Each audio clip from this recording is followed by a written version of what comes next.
The Building Boom Crisis in Boston, a podcast by Chris Buckles. So what is it with all this fuss over the height of buildings in Boston?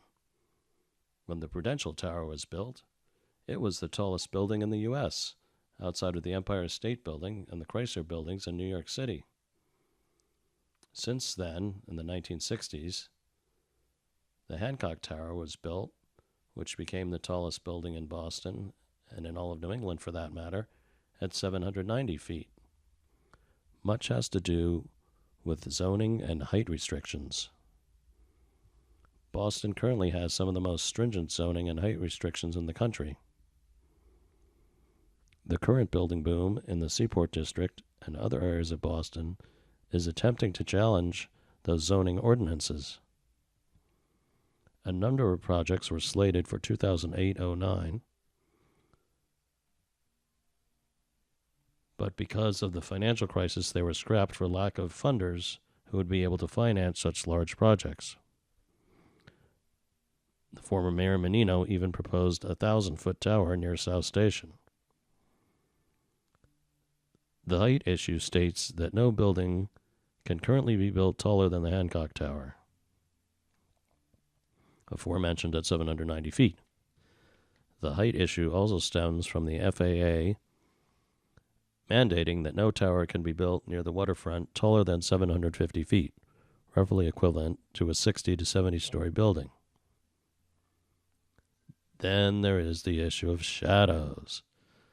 A major project slated for Winthrop Square in the financial district was scaled back to almost 100 feet because of neighborhood concerns over shadows that would be cast over Boston Common during certain hours each day.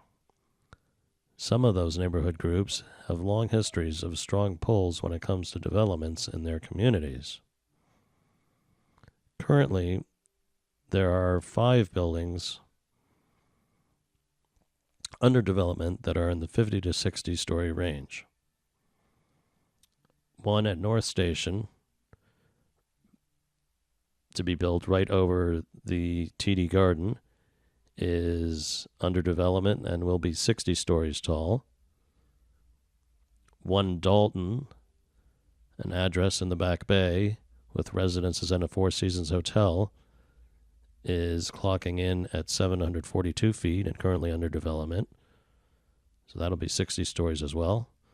Winthrop Square, the aforementioned project, not yet under development but slated to do so, is going to be 695 feet or 60 stories, one of the most ambitious projects.